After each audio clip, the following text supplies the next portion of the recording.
The government have been really easing all those restrictions since April, and probably by July we will all these restrictions will be finally out.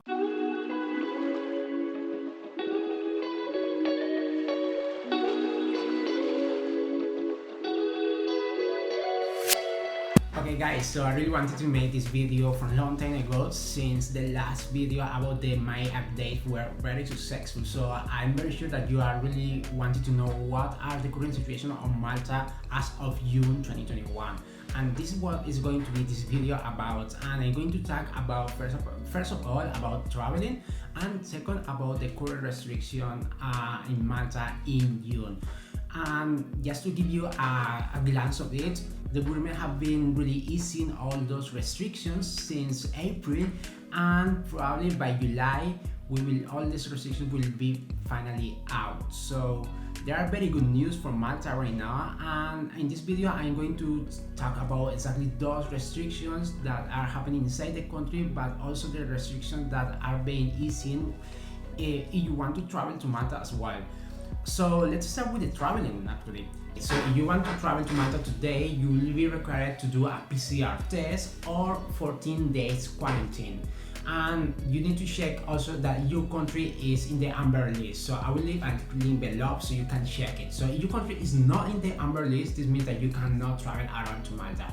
Alright, so this is something that may change and will change from July very likely when the green certificate is out. So what is a green certificate? So the green certificate is a certificate, it's like a vaccine passport that is issued by the European Union and is allowing member citizens to travel to other member countries without any restriction and for non-essential reasons.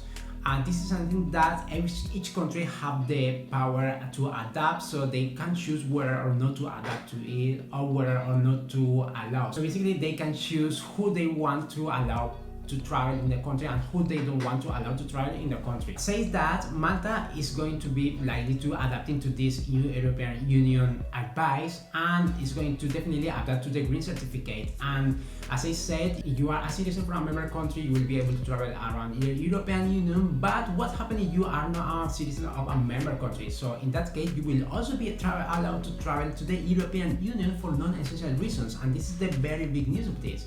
So the thing is that from July, you will be able to do so to Malta if you have been fully vaccinated and you have one of the vaccines that are accepted or admitted by the European Medical Agency, which are the Johnson & Johnson, the Pfizer, Moderna, and AstraZeneca. So if you have one of those 4 vaccines, you will be able to travel to Malta even though you are not a citizen of a member country. Okay. Another very important thing to consider here is that the day of traveling has to be 14 days after you have become fully vaccinated. So this is something, and again, that you need to keep in mind. So it doesn't mean that you have the second vaccine and then you can travel to Malta straight away. You need to wait 14 days, and once the 14 days have passed, then is when you can actually travel to Malta. If you like this video and are looking to relocate to Malta soon, definitely you are going to like the Malta Relocation Essential guide.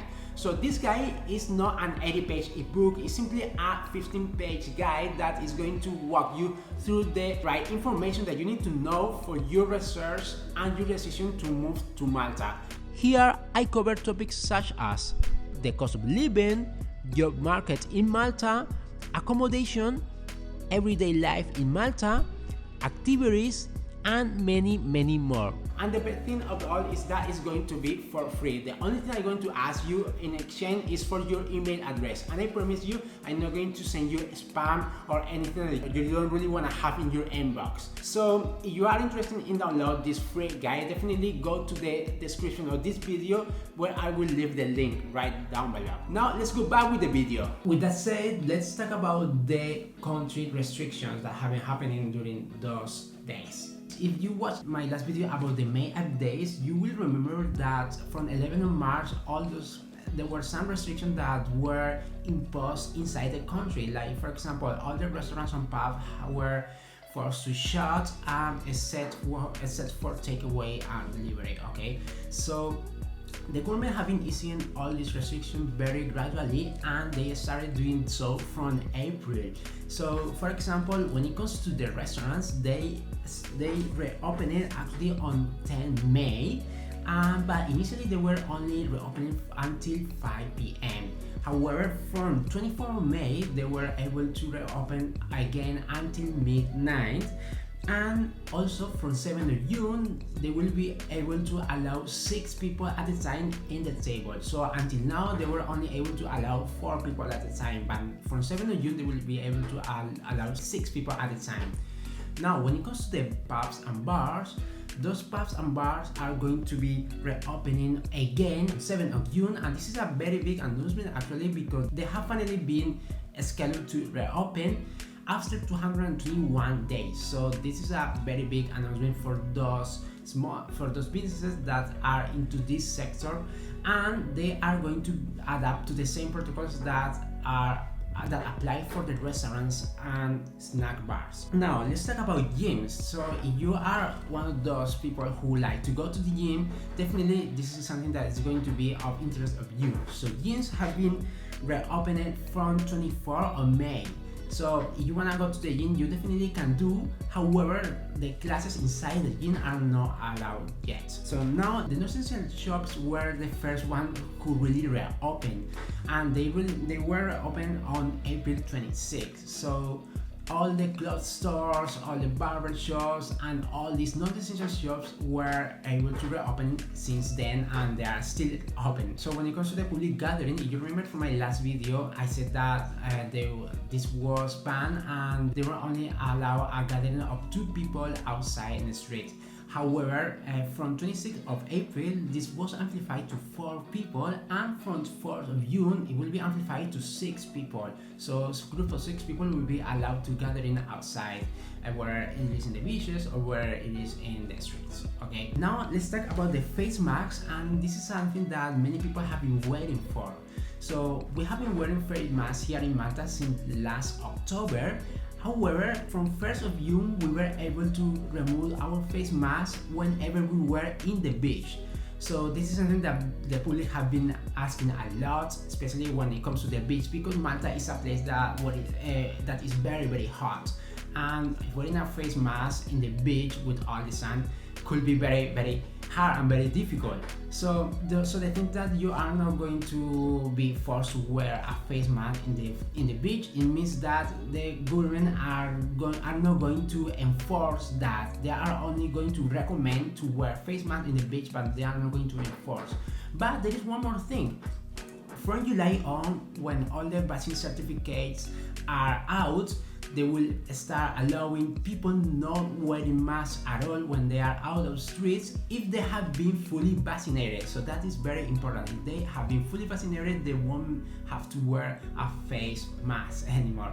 So that's also a big announcement, and I will leave you the link of the full news right below so you can check out. Another thing that many of you have been concerned about is about the English language school. So as you may know, the language school is a big industry here in Malta, especially for the English language, and they were able to reopen again on 1st of June for physical lessons. So this is also something that is very important. So if you are thinking to come to Malta just to study English, definitely this is a very good option to do, and you will be able to do so again. The last thing I want to talk about here is about the nightclubs and avenues, and they have not been scheduled yet to reopen, and this is something that have created a lot of anger among the main companies or the main people who work in the industry, because they claim mainly that restaurants and bars have been scheduled already to reopen. However, nightclubs and venues have not even been rescheduled, so we don't even know yet when are we going to be able to go to nightclubs or when our big venues and big events are going to happen again in Malta. So there is no schedule for that yet, so we will have to keep an eye of the updates that it's going to happen, and what the government is going to announce in the coming months or in the coming days maybe. Alright, so this is a little bit of everything that have been happening in Malta. So as you see, basically almost everything is reopening, so it's definitely a good time and a good opportunity to come to Malta during the summer. So keep in mind that Malta at this point, as of today, have already achieved the herd immunity, which means that at least the 70% of the population population have already been vaccinated. That is a very big news and a very big thing that you should know, and one of the main reasons why Malta is reopening. And of course, the new COVID cases have been dropping very drastically since then. So definitely it's a very good opportunity to come to Malta if you want to go either for tourism or either to move to Malta for a while, or just to study English you would like to as well. Alright, so this is everything for this video, and I hope you really enjoyed this video and you really like it. So please like and subscribe, and also hit the bell so you will be notified every time I upload a video. Thank you so much again, and see you in the next video. Bye.